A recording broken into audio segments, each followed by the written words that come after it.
Hey everybody, welcome to another episode of Purple Insider. Matthew Coller here inside a hotel in downtown Detroit in the morning after the Minnesota Vikings lost 31-9 to the Detroit Lions. Joining me as always for Monday Morning Murph is Brian Murphy. Murph, there's really no working around it. There's no sugarcoating it. There's no, there's a silver lining here when you get beat 31-9, and now the difference is the number one seed versus flying to Los Angeles, playing on a Monday. And even if you win, you have to go back to Detroit on a short week. It's pretty tough for the Minnesota Vikings now. Yeah, I think the way I think you summed it up pretty beautifully, as you usually do in your immediate reactions. It's not that they lost. There's plenty for naysayers to this game. But what I really, truly am going to be looking for is the response.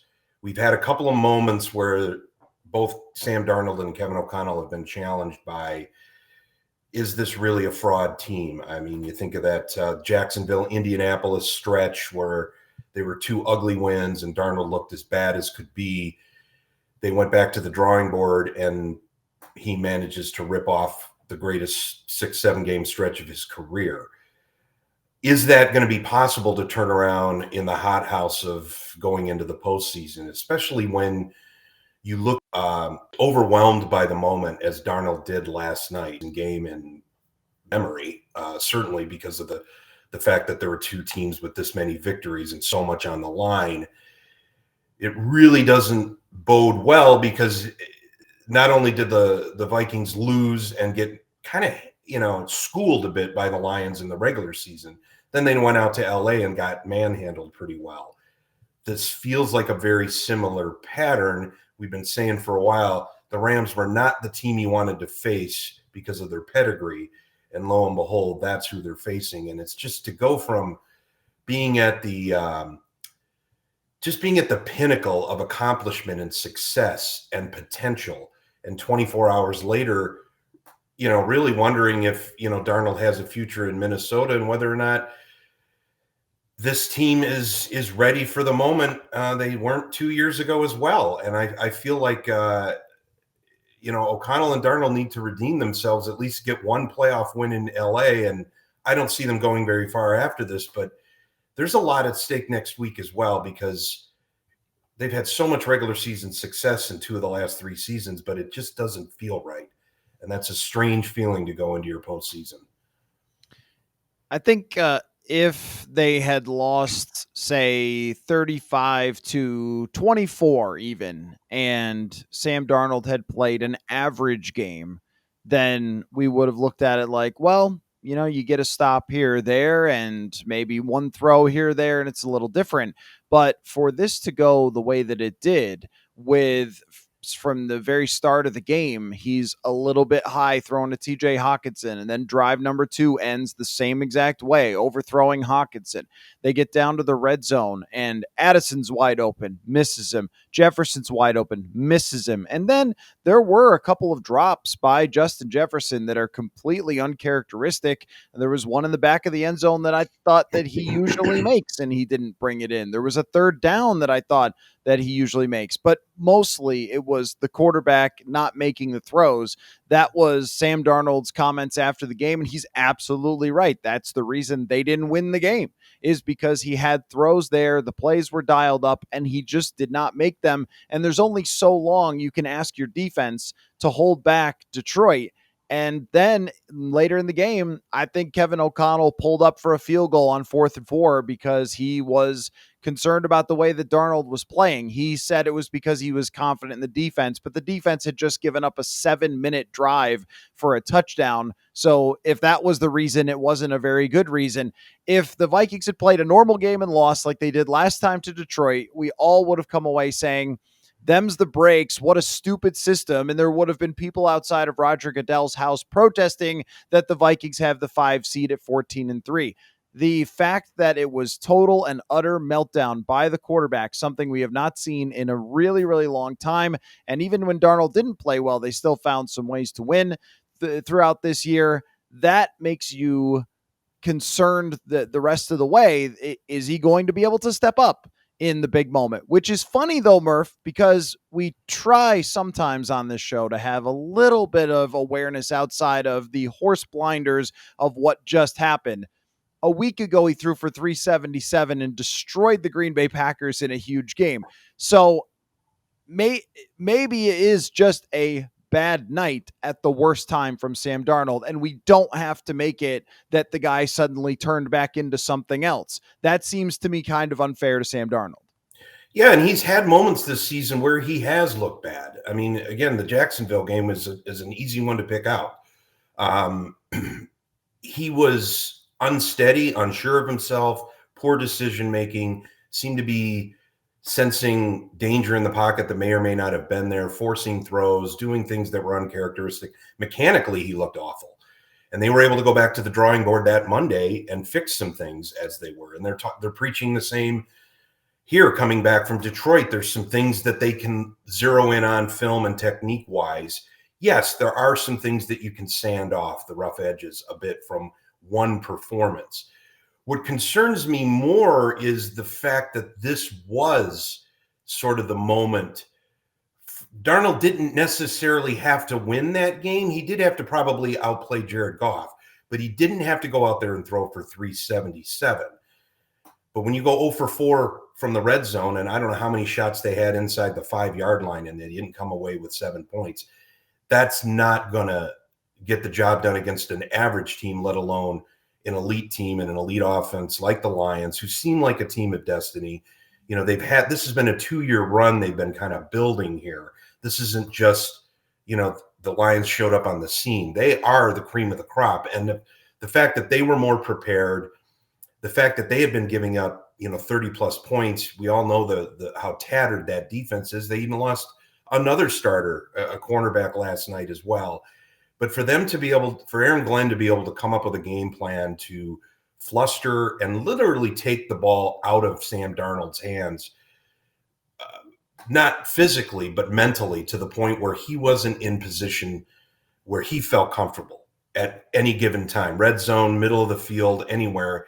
Darnold just never felt comfortable or looked comfortable from that moment on, and that hasn't happened that often. So the fact that you lose opportunities in key moments early on in a game like that, you're not going to be able to make up for. And what's eerie about this, and it's eerie to draw these similarities, but the Lions handled them at US Bank Stadium because they showed a little bit more playoff mettle, a little bit more maturity, and Jared Goff, the battle-hardened veteran, was able to make some plays on key third downs. Last night, it just felt like the Vikings were overwhelmed. I mean, I had not seen a game this season where they looked and felt overwhelmed, certainly on the road. I didn't feel like they would have the issues in Detroit that they had as a road team. And, this is a team that's always kind of stepped up to their latest challenge, and was getting better week by week as the season ended. So the timing of it, the manner in which they lost, the manner in which Darnold played, lends itself to a lot of doubt. That all being said, redemption is a path to greatness in the NFL. And if O'Connell and Darnold can kind of resurrect, their confidence and where they were just 48 hours ago, and put up a performance against the Rams that is at least not cringeworthy, I think they can level off. But it's very difficult right now after what you saw yesterday and how they kind of responded to the challenge of winner take all. This is the first time I've really had doubts about this club. Well, it didn't seem to me like the Lions were doing anything crazy on defense that they shouldn't have been ready for, right? They've seen a lot of teams that blitz, and it looked like Detroit was blitzing a lot in this game. Maybe they don't always do that quite as much, but trying to throw some pressures in there, which did get through to Sam Darnold. And it is difficult for a quarterback to continue to do those scramble 40-yard touchdown plays like he did against the Seattle Seahawks. Like, that's not something that You should have to ask your quarterback to do time and time again, and he has had to do a lot of that over the last couple of weeks when it came to the Atlanta game, the Seattle game, and having to convert a fourth down in Arizona to win that. So that type of late game heroics was not going to work against the Detroit Lions. But I also saw enough open wide receivers that got missed. So where if you're looking for a silver lining way to view this, is the receivers were open. They were there. He just had to do the thing that he's done all year, which is hit those open wide receivers. And I also was thinking about maybe it's better for him to have felt this Detroit noise and excitement and energy and a playoff style game before he goes into the playoffs and have that moment where he doesn't play well. It was one of his worst games of his career if you look at completion percentage. This was a rare game. The Seeing Ghosts game was in there. There was a time he went 5 for 15 for Carolina, and then actually the game against Mike Zimmer's defense in his rookie season where he went, I think, 17 for 42. So that's how rare this was from Sam Darnold, which of course deserves all the criticism that it gets for a no-show in the biggest moment and all those things. It's also just not who he's been or anywhere close. So as you go into the playoffs, I assume everyone is going to declare the season to be over. This is it. That's it. This is the end. But if they do end up facing Detroit again, it will be tough.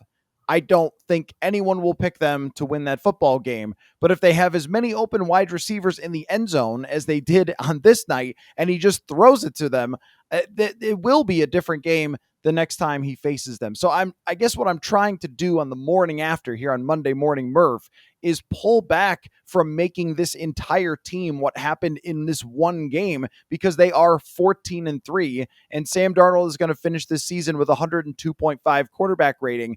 It feels like what we did in 2019 when they lost to the Packers and we said, this team is terrible, they should fire Mike Zimmer. And then they went down to New Orleans and beat the New Orleans Saints in a huge upset. That's just how the NFL works sometimes. And it felt to me, though, Murph, if there's one big concern, it's that Darnold couldn't pull himself out of it. There were other stretches throughout this year where, in the first half, they didn't get cooking on offense or whatever, which they survived in this game. But as we were coming out of halftime, I was kind of thinking, I think Darnold will get locked in here in the second half. He'll kind of shake it off. And when he didn't, that's where you start to go, oh boy, is that how this is going to go in the playoffs? Right. And all the stress that gets poured onto that defense that we've been talking about all season, it really, you're not going to hold Jared Goff and the Detroit Lions at home, Jahmyr Gibbs. You're not going to hold these guys, the weapons that they have, that long, over 60 minutes. And I thought the big drive of the game was the 8 or 9 minute drive, or 7 or 8 minute drive, I think, that Goff had in the third quarter there. That felt like that's when they took control of the game, and you felt like it's just going to be too much. It's going to be too insurmountable right now, the way that Darnold's playing, the way the clock is going, the way Detroit seems to be controlling the game and having the Vikings play into their hands. It felt like it was slipping away at that moment. What I think it's easy. Darnold deserves all of the opprobrium he is getting today. I mean, it's not as if, he needs to be protected here and apologized for. He did not rise to the occasion in his biggest moment yet. But it's not over for him, and it's not over for the Vikings. And I know fans don't want to hear that today, because they wanted the home field, they wanted the week off, they wanted the easy path. It's not going to be an easy path. And there is still a path, but regardless of worrying about what you can do again against Detroit, they need to take care of business in Los Angeles. And it means a lot, I think, if we don't know where Darnold's going to be 3 months from now. This game in LA will dictate so much of that. But Kevin O'Connell, despite all the noise I think you're hearing nationally, is going to be here for a long time. And this is an important game for him. It's an incredibly important week for him. I don't get the sense that locker room is going to implode. The fan base may implode. That's predictable. I don't think the locker room will. That said, this is going to be his biggest coaching challenge, and that is getting his team elevated back mentally to where they were 48 hours ago, getting his quarterback refined and mentally ready for the biggest game of his career. One small thing, I mean, I don't like the idea of going against Stafford and McVay and those offensive weapons and kind of a team that was getting better late in the season. But SoFi Stadium, for what it's worth, doesn't always seem to be a huge home field advantage. There's a ton of expats out in LA. I'm sure there'll be plenty of Vikings fans there. That's not sort of the cauldron Detroit was last night, that New Orleans was 5 years ago, that Philadelphia could be. It's not the worst road stadium to go into. It's a lot of travel. They get an extra day. I'm going to be curious to see what the Vikings look like on their first couple of drives. I'm going to be really curious to see where Darnold's accuracy is early on. Did Detroit have the blueprint that they had 2 months ago? LA took advantage of that 4 days later when the Vikings went out there.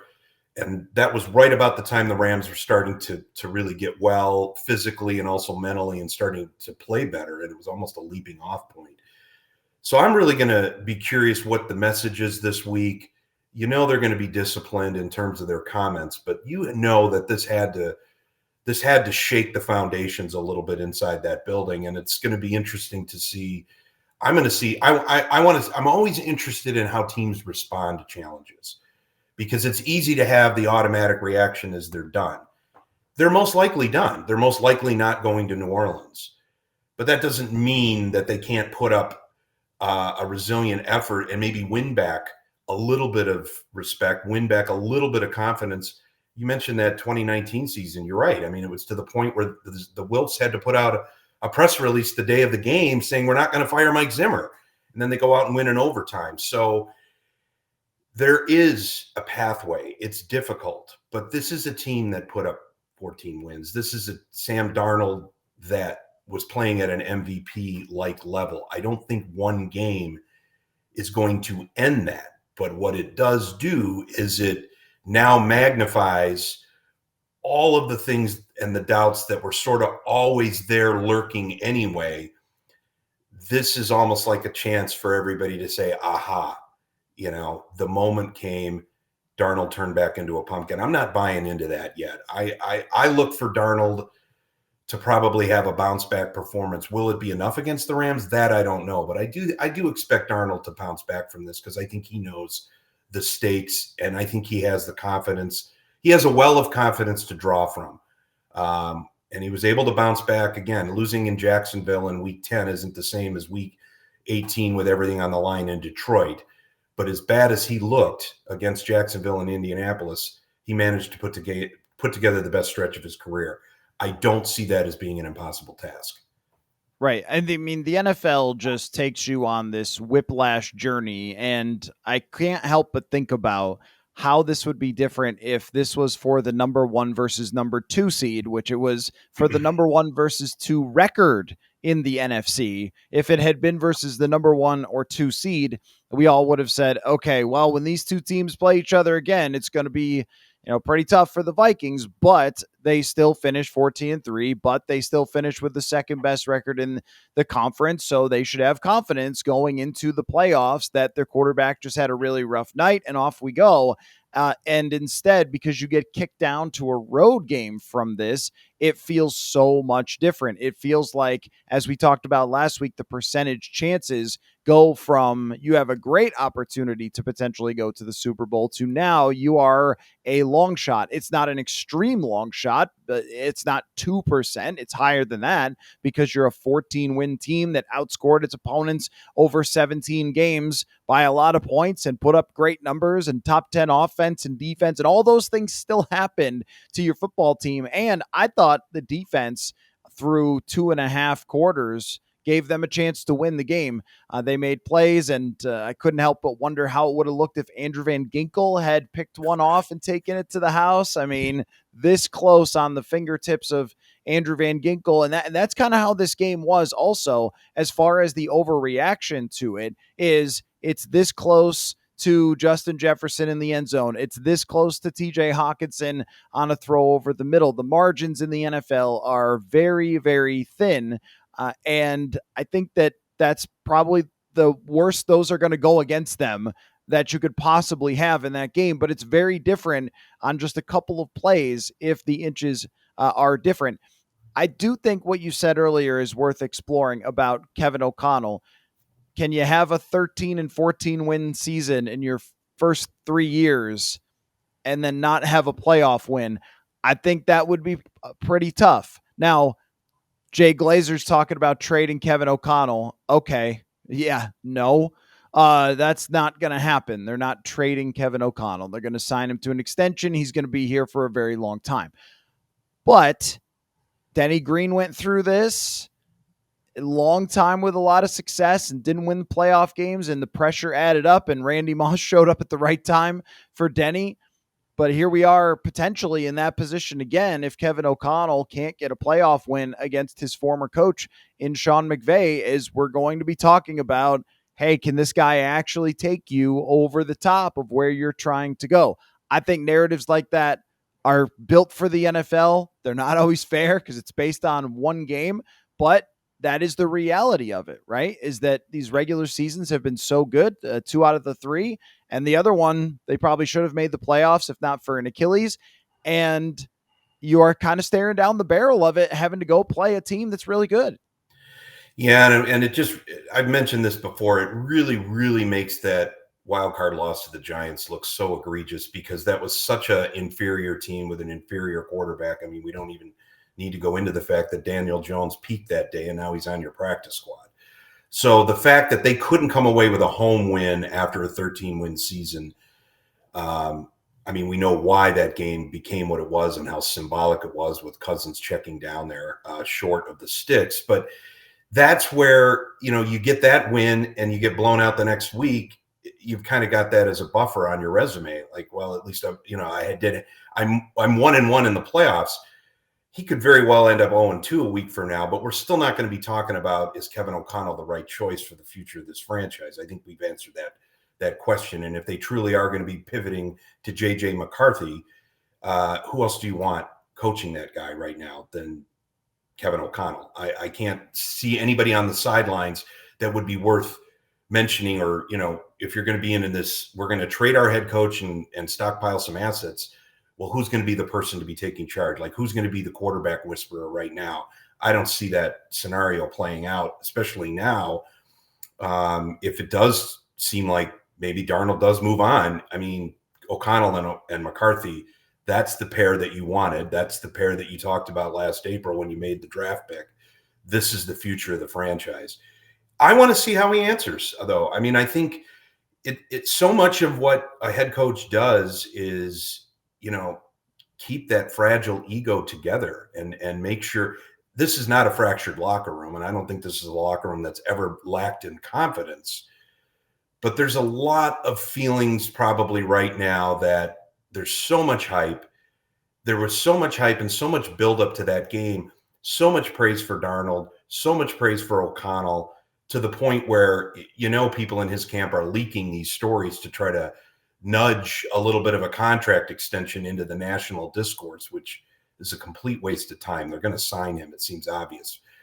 I'm just wondering now how he's going to handle, all of there's going to be blowback, and there's going to be talk this week about you were able to kind of resurrect Darnold and keep him and the team from falling into the abyss in November.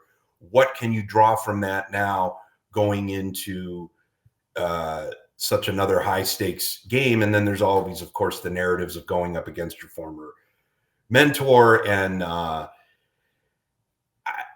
want to see how they respond, both talking this week, but I also want to see how they respond in that first half, because frankly, I think this game yesterday was lost in the first half. To me, 31-9 or 10-9 doesn't really feel that much different. I think the Vikings had the opportunities that they squandered in the first half, and it just felt like those were gone. Especially when, Will Reichard gifts a kickoff out of bounds and spoon feeds momentum. I mean, it's only 3 points, but it felt like a concession at that point, and it's not how you want to go into the locker room. I just feel like there were some things schematically. The receivers were open. The defense held well. I don't think it was a poorly coached game. I think you can make the argument that collectively the Lions outcoached the Vikings. Clearly, Aaron Glenn did on the defensive side with Detroit.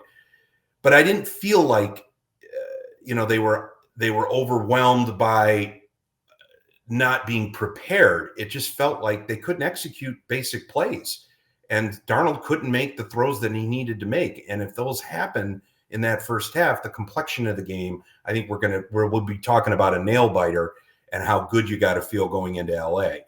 So they got to answer for all of their foibles. I mean, the Vikings don't deserve a skate on this, but there is a pathway. The fan base doesn't want to hear that this morning, but there is a pathway. There is. And I mean, the pathway is if you beat the Rams on Monday, you go back to Detroit and take another shot at it. And if you complete the passes that you incompleted to wide open receivers, we got a ball game. Now, I'm sure Detroit could say, hey, our quarterback's probably not going to throw 2 picks to you. But I actually thought they did rattle Goff a little bit at times. And I thought that team was a little overly amped up. They're not immune from that either with their home crowd. And they were a bit jittery from the start. They did slow down Gibbs in the first half of that game. I just think when they play again, then they're going to realize that it's the start of the game, that you have to take your advantage, if there is one, right there to jump on them, and you can't miss these shots. That's the hard thing about breaking down this game in particular is, everybody must have done everything wrong, right? Well, not really. One guy just didn't make his plays. I mean, Cam Akers gets a 58-yard run in the game, and Hawkinson's open a couple of times. And I mean, I think maybe there's some criticism for the blocking. There was one play where Blake Brandel got just completely toasted, and that was not Darnold's fault, but the blocking gave him enough opportunities. The defense gave them enough chances. Of course, they're going to give up those throws underneath over the middle every time against Detroit, but it's not like they were hitting explosives. It's not like every drive they had was 7 minutes. They just didn't hit the biggest plays when they needed, and they left Detroit with a loss. I don't think that eliminates everything that we know or that we've built up about this coach and this team and even this quarterback just because that happened on one given Sunday.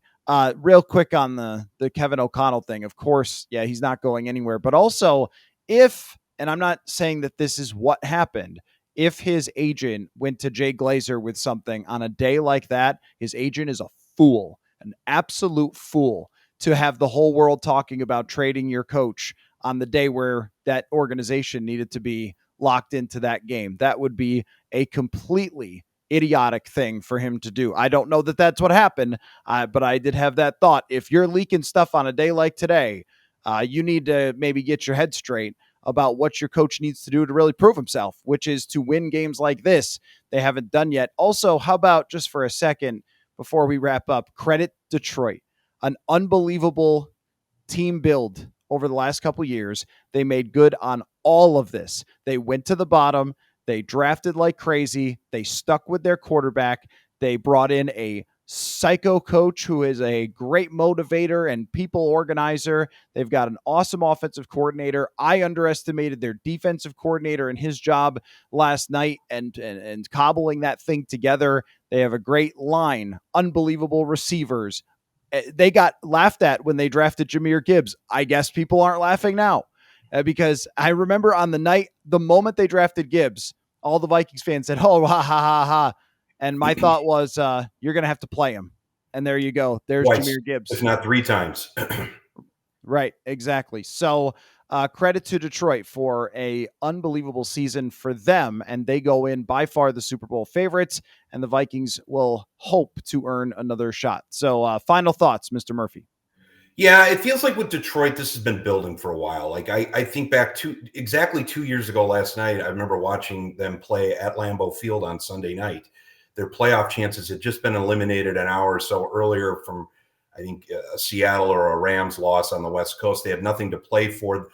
Green Bay did have everything to play for to get in the playoffs, including Aaron Rodgers.